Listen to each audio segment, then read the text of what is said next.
pórtense bien y pásenle, iban a lograr pacificar o serenar el país, como dice el presidente, y olvidaron que eso fue precisamente lo que hizo el PRI y eso fue precisamente lo que hizo que las organizaciones criminales se volvieran tan poderosas y con tantos recursos y con tal armamento y con tales ejércitos que un día se sintieron capaces de retar al Estado. Y nos enlazamos con Montserrat López, ella es analista de datos de impunidad cero. Montserrat, en verdad que yo estoy impactado con estas cifras de que 7 de cada 100 homicidios pues están ahí en la impunidad, o que Oaxaca pues ninguno realmente de los homicidios se está resolviendo. Esto es muy preocupante, ¿no?, lo que está sucediendo en nuestro país. Hola, buenas noches, Leonardo. Un saludo al auditorio y a ti muchas gracias por el espacio. Y sí, pues en efecto, hoy publicamos este estudio de impunidad en homicidio doloso y feminicidio y reflejamos estos niveles de impunidad y de violencia alarmantes en el país, como estamos viendo en la nota anterior, ¿no? Como ya lo dijeron, pues solamente 1 de cada 10 homicidios dolosos se esclarecen en el país o se han esclarecido en los últimos 6 años, y únicamente la mitad de los feminicidios cuenta con una sentencia condenatoria, de hecho menos de la mitad, lo cual es muy preocupante y pues lo evidencia las cifras. Cada sexenio pues se acusa al anterior sexenio de que no, estaba muy mal, vamos a mejorar o vamos mejor que el sexenio anterior, pero yo en verdad desde que recuerdo los últimos 3 sexenios todos echan la culpa. ¿En verdad hemos ido empeorando sexenio con sexenio? Pues la tendencia en los homicidios intencionales así lo refleja. En 2018 alcanzamos la mayor tasa de homicidios intencionales por 100,000 habitantes, con 28. De 2020 a 2021 han disminuido entre 4 y 3%, pero en realidad es que sí continuamos con tasas de homicidios superiores a países de América Latina, y en los últimos años pues nos hemos mantenido en estas tasas, lo cual pues sí es muy preocupante, ¿no? No poder disminuir esta violencia y en consecuencia también los niveles de impunidad. Y bueno, un tema preocupante y que ha sido el de este sexenio pues son los feminicidios. Evidentemente pues los feminicidios entran dentro de estas cifras de homicidios, ¿verdad?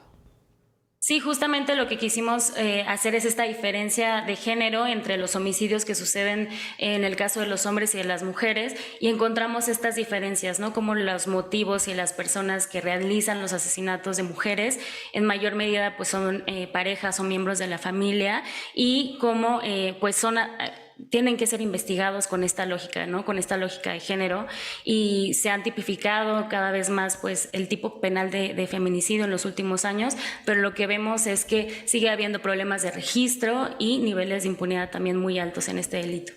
Y si nos vamos en Montserrat a los números, pues vemos que esas promesas de abrazos no balazos, las pues frases alegres, también vemos que esa promesa de que pues la Guardia Nacional iba a venir a contener la violencia en este país, y que no sucedió así, y ahora están prometiendo que el ejército va a llegar a las calles a salvaguardar a millones de mexicanos. O sea, vamos de ilusión en ilusión, ¿no?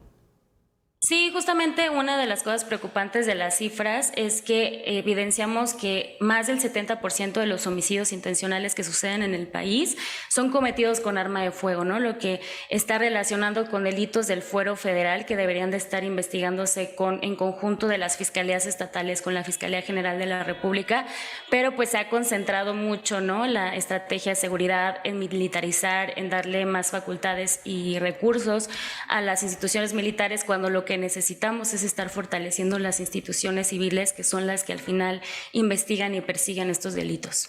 Y sobre todo me llama la atención que el presidente, pues en la época de Calderón, pues se criticaba mucho que el ejército estuviera inmiscuido en labores, digamos, de protección ciudadana civil, y pues ahora pues es el principal que está encauzando al ejército pues a volver exactamente a las calles. No está funcionando, y eso no nos da garantía que vaya a funcionar, ¿verdad?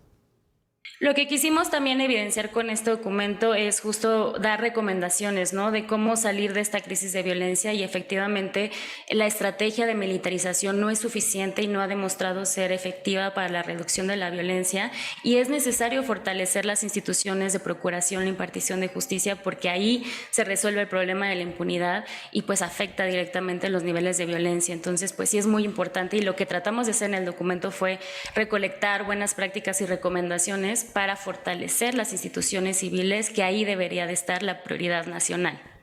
Si nos vamos nuevamente al análisis de datos, al análisis de números, ¿qué nos espera? Es decir, en los siguientes 2 años de este gobierno, ¿qué nos espera con el siguiente sexenio? Quede quien quede. Es decir, los números no son buenos. Pues lo que nosotros tratamos de proponer es eso, ¿no? Que se piense ya en una estrategia nacional de seguridad y justicia, no nada más de seguridad, no nada más esta estrategia reactiva. Y una cosa muy importante es no dejar nada más la justicia a las sentencias condenatorias, a llevar personas a prisión, porque esa es otra parte que no se ve, ¿no? La justicia no se termina con una sentencia condenatoria, se tiene que pensar en la reparación del daño a las víctimas indirectas, en la garantía de que estas conductas no se vuelvan a repetir. Entonces, por ahí deberíamos estar planeando una estrategia integral de seguridad y de justicia a nivel nacional. Oye, a ver, y Montserrat, es recurrente nosotros como periodistas que nos dicen, ¿cómo le haces para estar inmerso o viendo o escuchando tanta noticia tan mala? Pues tú como mujer finalmente, y con tantos feminicidios que hay en este país, y además inmersa en los análisis, en los datos, ¿cómo te sientes? ¿Qué te dice la gente? Pues yo, lo personal, y los datos también demuestran esta violencia de género sistematizada en el país, ¿no? Los datos del ENDIRE dicen que 7 de cada 10 mujeres han vivido algún tipo de violencia. Entonces, evidentemente, la violencia de género impacta en cómo nos sentimos todas las mexicanas y es diferenciada, ¿no? De la violencia que puede ocurrir en el caso de los hombres.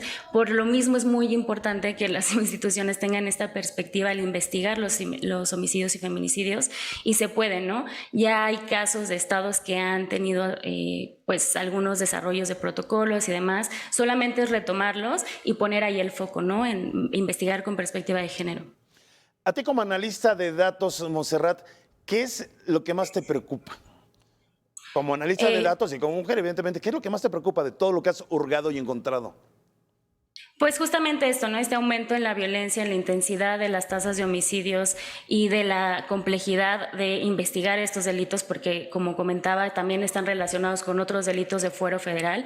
Entonces, pues lo que preocupa es eso, ¿no? No ver una estrategia de seguridad y justicia integral que nos pueda garantizar la justicia, la reparación del daño y pues, por supuesto, la seguridad a todos los mexicanos. No hablamos muchas veces sobre la desaparición y asesinato de niños, pero está ocurriendo también cada vez más. ¿Nos puedes hablar algo de eso, por favor, Montserrat? Sí, claro. En el documento tratamos de hacer este análisis diferenciado por edad de los homicidios y no pudimos desagregar tanto, pero sí es verdad que los niños y los jóvenes y adolescentes pues son una población que está afectada por estos delitos, ¿no? Y sí es necesario también tanto investigar estos casos y, como comentabas, las desapariciones también. Hoy en el país tenemos más de 100,000 personas desaparecidas y evidentemente esto es pues un subregistro posible en los homicidios, ¿no? Entonces sí tenemos también que estar enfocados en cómo evolucionan las tasas de homicidios y de impunidad en estos delitos, ¿no? Si hacemos un comparativo con otros países de Latinoamérica o del mundo, ¿cómo está México? ¿Cómo se sitúa? ¿Estamos tan mal o hay otros países que están peor? ¿Cómo está México en un comparativo con Latinoamérica y otros países?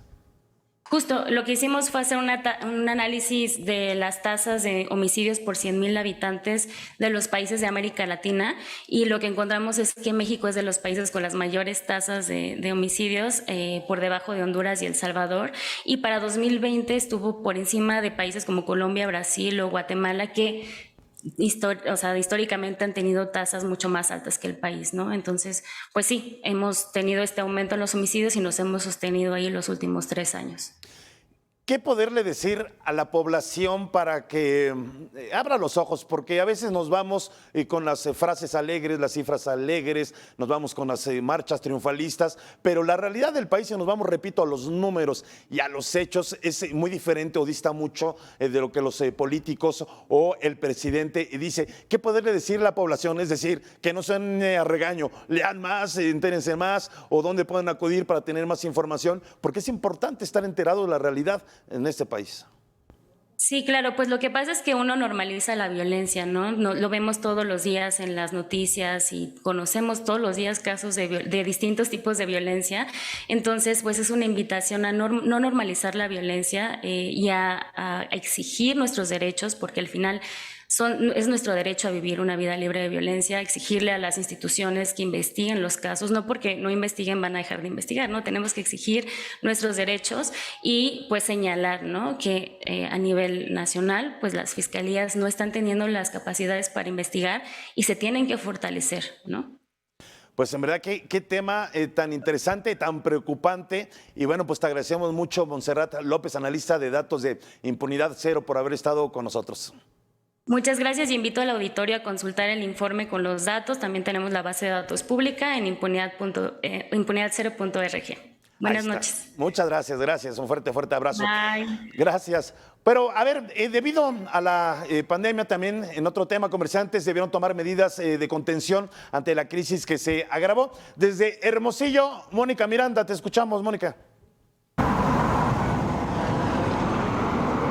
Hola, ¿qué tal? Un gusto saludarles. Hoy abordaremos el panorama de la economía a 4 años del actual gobierno del presidente Andrés Manuel López Obrador. ¿Cuáles son aquellos rubros que se han visto beneficiados y también perjudicados en cuestión económica durante este periodo? Sobre todo también por aquellos factores que influyeron, como es la pandemia y el alza inflacionaria. Pero vamos a ver y escuchar la siguiente pieza. Los últimos